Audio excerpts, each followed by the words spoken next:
नमस्कार, आपका बहुत स्वागत है टीवी7 भारत में। मैं हूं आपके साथ रितिका आवाना।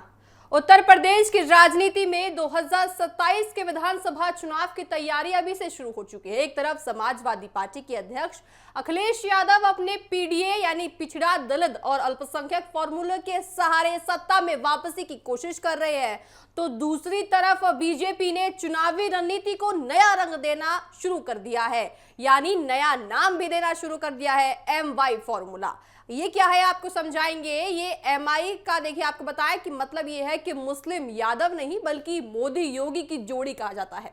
बीजेपी का संदेश साफ है कि 2027 का चुनाव प्रधानमंत्री नरेंद्र मोदी के राष्ट्रीय नेतृत्व और मुख्यमंत्री योगी आदित्यनाथ के प्रदेश में कई कामों के नाम पर लड़ा जाएगा। पार्टी का मानना है कि डबल इंजन सरकार की पहचान ही सबसे बड़ी ताकत है। हाल ही में बीजेपी के राष्ट्रीय अध्यक्ष नितिन नवीन के उत्तर प्रदेश दौरे ने इस रणनीति को और ज्यादा साफ कर दिया है। उन्होंने कार्यकर्ताओं से कहा कि यह समय नरेंद्र मोदी और योगी आदित्यनाथ के नेतृत्व में आगे बढ़ने का एक संकल्प है। उनके इस बयान के बाद मुख्यमंत्री योगी आदित्यनाथ ने भी इस अपने आधिकारिक सोशल मीडिया अकाउंट पर साझा किया है, जिससे पार्टी कार्यकर्ताओं को साफ संदेश मिला है कि 2027 का चुनाव मोदी और योगी की जोड़ी के नेतृत्व में बड़ी लड़ाई जाएगा। साथ ही इससे यह भी संकेत मिलेगा कि बीजेपी किसी तरह के नेतृत्व के भ्रम को खत्म कर चुकी है और साथ ही चुनावी मैदान में पूरी तरह से बीजेपी उतर चुकी है। उत्तर प्रदेश की रणनीति में कमी देखिए, आपको बताया कि कभी समाजवादी पार्टी का मुस्लिम यादव यानी MY समीकरण सबसे मजबूत माना जाता था। इसी सामाजिक गठबंधन के दम पर मुलायम सिंह यादव 3 बार मुख्यमंत्री बने और बाद में अखिलेश यादव भी सत्ता तक पहुंचे, लेकिन 2014 के बाद राज्य की राजनीति तेजी से बदली। बीजेपी ने गैर यादव पिछड़े, गैर जाटव, दलित, महिलाओं और युवाओं को लाभार्थी वर्ग की और अपनी साथ जोड़ते हुए नया सामाजिक समीकरण तैयार किया। इसके बाद सपा का पारंपरिक MY फॉर्मूला पहले जैसा प्रभाव नहीं दे पाया। इसी बदलाव को देखते हुए अखिलेश यादव ने अपनी रणनीति भी बदली और पीडीए यानी पिछड़ा, दलित और अल्पसंख्यक का नया नारा दिया। 2024 के लोकसभा चुनाव में इस रणनीति का असर भी देखने को मिला, जहां समाजवादी पार्टी ने कांग्रेस के साथ मिलकर बेहतर प्रदर्शन किया। अब अखिलेश यादव की कोशिश है कि इसी सामाजिक गठबंधन को मजबूत बनाकर 2027 से बीजेपी को चुनौती दे सके, लेकिन विधानसभा चुनाव लोकसभा चुनाव से अलग होती है। यहाँ स्थानीय मुद्दे, उम्मीदवार, संगठन और सरकार का काम भी बड़ी भूमिका निभाता है। बीजेपी की रणनीति सिर्फ मोदी या योगी के नाम तक सीमित नहीं है, बल्कि पार्टी कानून व्यवस्था, एक्सप्रेसवे, निवेश, धार्मिक, पर्यटन, गरीबों के लिए योजना, महिलाओं की सुरक्षा और मुफ्त राशन जैसे योजनाओं को भी चुनावी मुद्दा बनाएगा। पार्टी का यह मानना है कि केंद्र और राज्य सरकार के कामों का सीधा फायदा जनता तक पहुंचा है और इसी भरोसे पर अब लगातार तीसरी बार सरकार बनने का लक्ष्य लेकर बीजेपी आगे बढ़ रही है। मोदी की राष्ट्रीय लोकप्रियता और योगी की प्रशासनिक छवि को जोड़कर बीजेपी एक मजबूत चुनावी नैरेटिव तैयार करना चाहती है। दूसरी ओर अखिलेश यादव के सामने सबसे बड़ी चुनौती ये होगी कि अब अपने पीडीए फॉर्मूले को सिर्फ नारे तक सीमित ना रखे, बल्कि उसे वोट में भी बदले। इसके लिए उनकी पिछड़ी जातियां, दलित, अल्पसंख्यकों के साथ साथ युवा, किसान और महिलाओं के बीच अपनी पकड़ मजबूत करनी बहुत ज्यादा जरूरी है। साथ ही उन्हें यह भी साबित करना होगा कि उनकी सरकार का विकल्प बीजेपी से बेहतर क्यों है। अगर विपक्ष एकजुट रहता है तो स्थानीय मुद्दों को मजबूती से उठा पाएगा, तो मुकाबला दिलचस्प हो सकता है। 2027 का चुनाव इसलिए भी खास होगा क्योंकि यह सिर्फ दो नेताओं या दो पार्टियों की लड़ाई नहीं, बल्कि दो अलग अलग राजनीतिक मॉडलों की टक्कर है। एक तरफ बीजेपी विकास, डबल इंजन सरकार और मोदी योगी नेतृत्व के भरोसे चुनाव लड़ेगी, जबकि दूसरी तरफ समाजवादी पार्टी सामाजिक न्याय, पीडीए आपको बताए गठजोड़ और सत्ता परिवर्तन के मुद्दे को आगे बढ़ाएगी। दोनों दल अपने अपने समर्थक वर्ग को मजबूत करने के लिए एक साथ नए वोटरों की जोड़ने की भी पूरा प्रयास कर रहे हैं। फिलहाल राजनीतिक तस्वीर ये बताती है कि बीजेपी ने 2027 के लिए अपना चेहरा और संदेश दोनों तय कर लिया है। मोदी योगी की जोड़ी को अब आज देखिए सामने रखकर पार्टी चुनावी मैदान में उतरने की पूरा प्रयास कर रही है। वहीं अखिलेश यादव के सामने चुनौती होगी कि वह अपने पीडीएफ फॉर्मूले को कितना मजबूत बना पाती है और बीजेपी एक नए एमवाई यानी मोदी योगी नैरेटिव का कितना प्रभाव दिखा पाती है। आने वाले महीनों में दोनों दलों की रणनीति, गठबंधन, संगठन और जनता के बीच उनकी कितनी ज्यादा पकड़ है ये भी तय हो पाएगा। उत्तर प्रदेश की जनता का रास्ता उसके पक्ष में जाता है ये भी पता चल पाएगा। 2027 का चुनाव केवल सीटों की लड़ाई नहीं है बल्कि राजनीतिक संदेश, सामाजिक समीकरण और नेतृत्व की विश्वसनीयता की एक बड़ी परीक्षा भी माना जाएगा। देखिए, विधानसभा चुनाव नजदीक है, ऐसे में सारी पार्टियां पूरा प्रयास करने का कोशिश कर रही हैं कि हम अपने कौन से फॉर्मूले से अब की बार सत्ता में बैठ पाए। और सबसे बड़ा सूबा उत्तर प्रदेश है, तो उत्तर प्रदेश में बड़ा देखिए जिम्मेदारी हो जाती है सरकार की कि इस प्रदेश से अपनी कुर्सी ना हटने दी जाए। तो इसलिए सारी सरकारें पूरा प्रयास कर रही हैं कि अब की बार अपनी सीट हासिल कर पाए। बहरहाल चलिए खबरों में आगे बढ़ते हैं। उत्तर प्रदेश की योगी आदित्यनाथ सरकार ने सोमवार को हुई कैबिनेट बैठक में एक अहम फैसला ले लिया है। इनमें सबसे ज्यादा चर्चा शाहजहांपुर जिले की जलालाबाद तहसील का नाम बदलने के फैसले की हो रही है। सरकार ने जलालाबाद का नया नाम भगवान परशुरामपुरी करने की मंजूरी दे दी है। अब इस फैसले के बाद नाम परिवर्तन से जुड़े प्रशासनिक और कानूनी प्रक्रियाएं भी हो रही हैं। माना यह जा रहा है कि यह फैसला सरकार की सांस्कृतिक और ऐतिहासिक पहचान को मजबूत करने की नीति का एक हिस्सा है। लखनऊ स्थित मुख्यमंत्री आवास 5 कालिदास मार्ग पर मुख्यमंत्री योगी आदित्यनाथ की अध्यक्षता में हुई कैबिनेट बैठक में दोनों उप मुख्यमंत्री समेत सभी वरिष्ठ मौजूद रहे और बैठक में कुल 27 प्रस्तावों को मंजूरी दे दी गई। इनमें नाम परिवर्तन के साथ साथ निवेश, उद्योग और विकास से जुड़े कई महत्वपूर्ण फैसले भी शामिल है। सरकार का मानना है कि नियमों का उद्देश्य प्रदेश के विकास को गति देना है और प्रशासनिक व्यवस्था को और मजबूत करना है। जलालाबाद का नाम बदलकर भगवान परशुरामपुरी करने के फैसले को राजनीतिक और सांस्कृतिक दोनों नजरिए से अहम माना जा रहा है। बीजेपी लंबे समय से सांस्कृतिक विरासत और ऐतिहासिक पहचान से जुड़े मुद्दों को प्राथमिकता से उठा रही है। इससे पहले भी प्रदेश में कई शहरों, रेलवे स्टेशन और सार्वजनिक स्थानों के नाम बदल चुके थे। अब जलालाबाद का नया नाम नहीं है। इसी क्रम में एक बड़ा फैसला भी माना जा रहा है। कैबिनेट बैठक के दौरान मुख्यमंत्री योगी आदित्यनाथ ने डॉक्टर श्यामा प्रसाद मुखर्जी की जयंती पर उन्हें श्रद्धांजलि भी दी। उन्होंने कहा कि डॉक्टर श्यामा प्रसाद ने देश की एकता और अखंडता के लिए एक देश में 2 विधान, 2 प्रधान और 2 निशान नहीं चलेंगे का नारा दिया था। इसी देखिए संघर्ष के दौरान 1953 में कश्मीर में अपना सर्वोच्च बलिदान दिया। मुख्यमंत्री ने कहा कि प्रधानमंत्री नरेंद्र मोदी के नेतृत्व में वर्ष 2019 में अनुच्छेद 370 हटाकर डॉक्टर श्यामा प्रसाद मुखर्जी के सपने को साकार भी किया। मुख्यमंत्री ने अपने संबोधन में यह भी कहा कि पश्चिम बंगाल के जिन क्षेत्रों को डॉक्टर श्यामा प्रसाद मुखर्जी ने भारत का हिस्सा बनाया रखने में महत्वपूर्ण भूमिका निभाई, वहां देखिए आज भाजपा की सरकार उनके विचार और उनकी देखिए एक सोच को लेकर आगे चल रही है। उन्होंने ये कहा कि उनकी सोच आज भी देश को एकजुट रखने में पूरी तरह से आगे बढ़ती है। कैबिनेट बैठक में आर्थिक विकास, निवेश को बढ़ावा देने के लिए बड़ी फैसले भी लिए गए। आईटी और आपको बताया कि इलेक्ट्रॉनिक्स मंत्री सुनील शर्मा ने बताया कि उत्तर प्रदेश में निवेश और नवाचार को प्रोत्साहित करने के उद्देश्य से स्टार्टअप मिशन की स्थापना के प्रस्ताव में मंजूरी दे दी गई है। सरकार का मानना है कि इससे युवाओं को नए रोजगार के अवसर मिलेंगे, स्टार्टअप संस्कृति को बढ़ावा मिलेगा और प्रदेश देश के प्रमुख निवेश केंद्रों में भी स्थिति और मजबूत होगी। सरकार का कहना है कि उत्तर प्रदेश को देखिए $1 ट्रिलियन अर्थव्यवस्था बनाने के लक्ष्य को ध्यान में रखते हुए उद्योग, तकनीक और नवाचार के क्षेत्र में लगातार नए कदम उठाए जाएंगे। स्टार्टअप मिशन इसी दिशा में एक महत्वपूर्ण पहल माना जा रहा है, जिससे औद्योगिक और युवाओं को बेहतर सुविधाएं और निवेश का माहौल मिलेगा।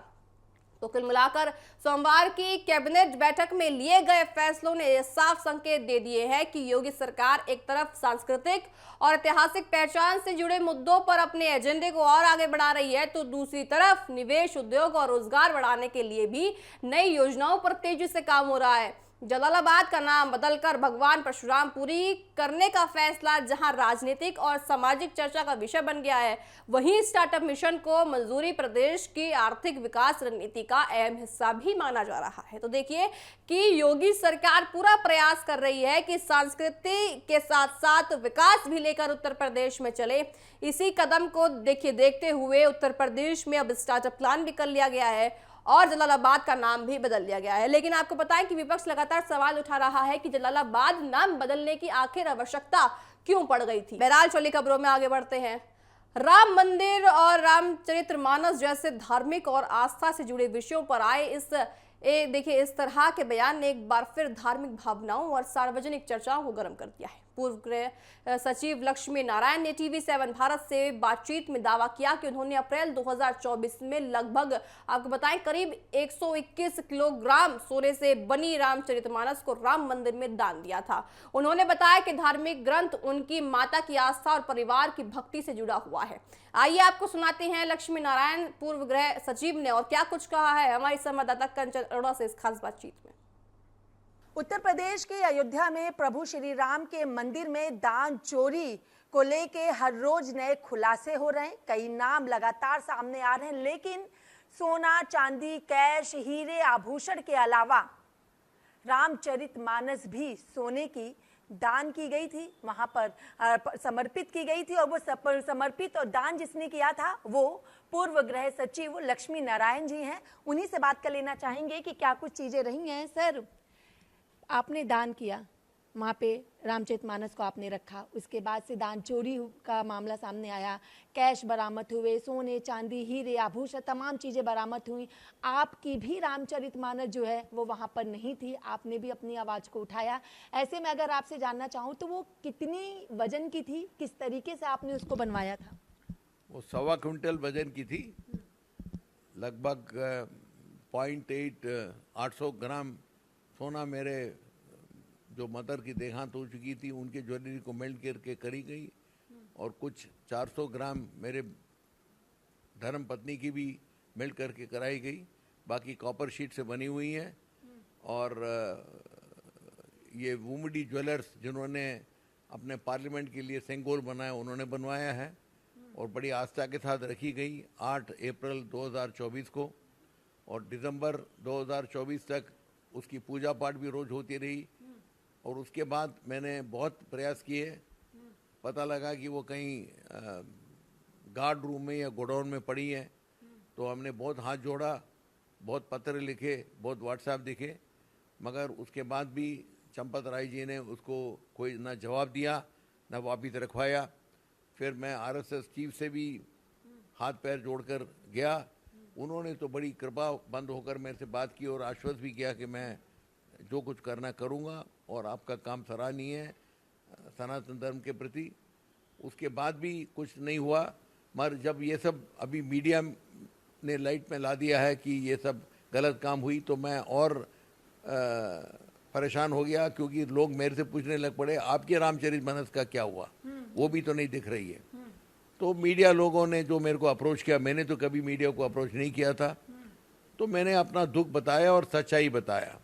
और आज मैं बहुत प्रसन्न हूँ कि वो वापस उसी जगह रखा दी गई है और आज उसके ऊपर माला भी पहना दी गई है।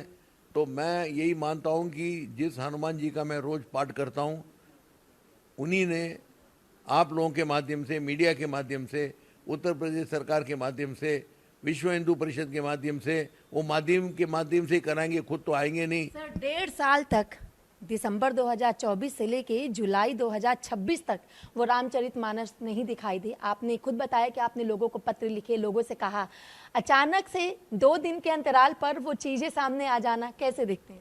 अब सब उनको अपने जान बचाना है। जिन लोगों ने उसको अंदर पटक के रखा था कि भाई ये तो नहीं चोरी गई है, तो उन्होंने रखवा दिया है।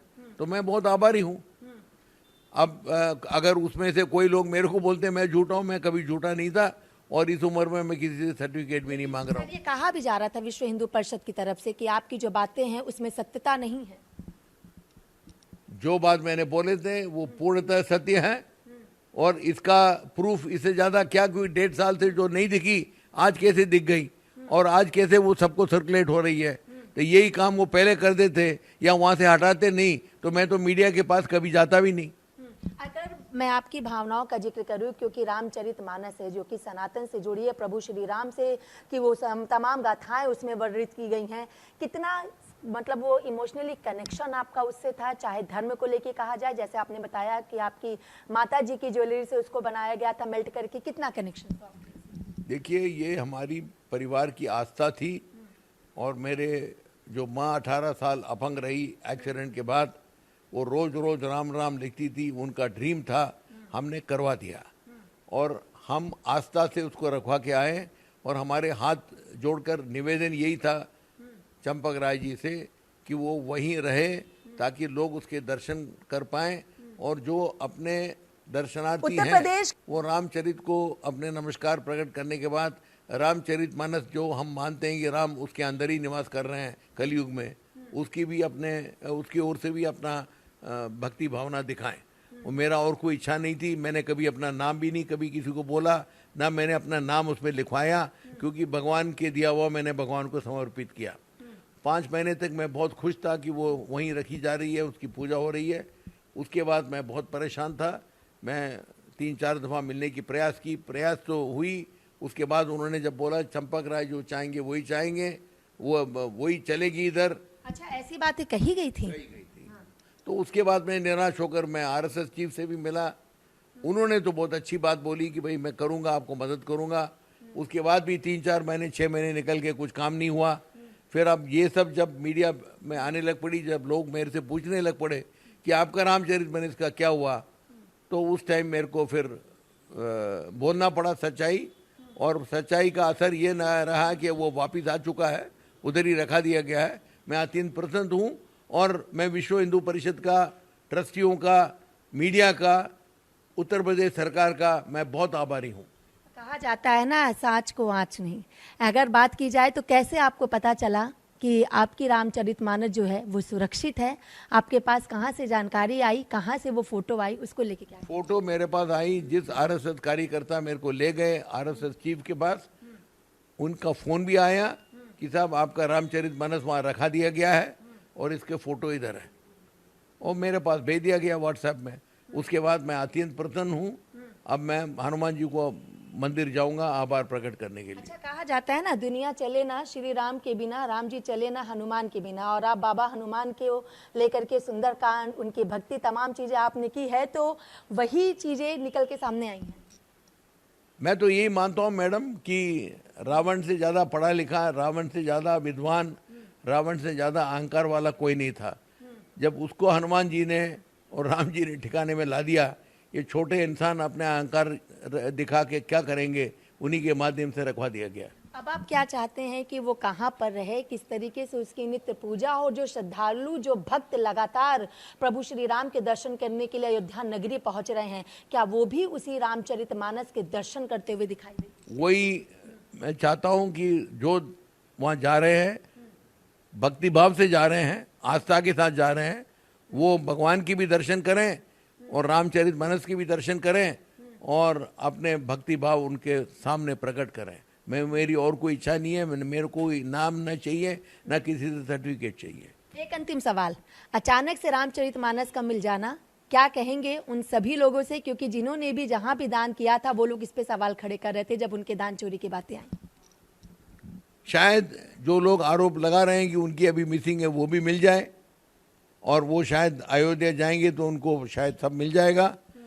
और अगर सचमुच ही कुछ चीज़ गायब हुई है तो वो दोषियों को सज़ा बिल्कुल मिलनी चाहिए।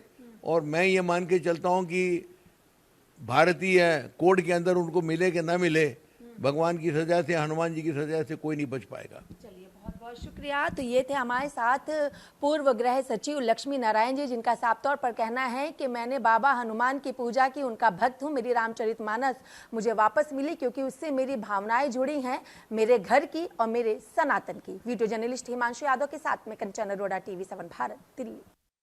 देखिए, इनके रामचरितमानस को लेकर जो सियासी बयानबाजी लगातार हुई, उनका साफ तौर से कहना था कि वो अचानक गायब हो गई थी। उन्होंने कहा है कि इस घटना के बाद उन्होंने कई स्तरों पर संपर्क किया, जिसमें मंदिर प्रशासन से जुड़े लोग और विश्व हिंदू परिषद के सभी लोग शामिल थे, लेकिन उन्होंने कहा कि ये झूठ बोल रही हैं। तो ऐसे में अब देखा जाएगा कि आने वाले दिनों में चंपत राय और क्या कुछ इस पर बयान देते हैं। लेकिन अभी इनकी देखिए रामचरितमानस मिल गई है और अब वो पूरी तरह से खुश हैं और साफ तौर से उनका ये कहना है कि जिस तरह से मेरी रामचरितमानस मिल गई है, ये ऐसे ही सभी की जो चीजें खोई है वो भी आने वाले समय में सभी को मिल जाएगी। बहरहाल मेरे साथ अभी के लिए इतना ही। आप देखते रहिए TV7 भारत। नमस्कार।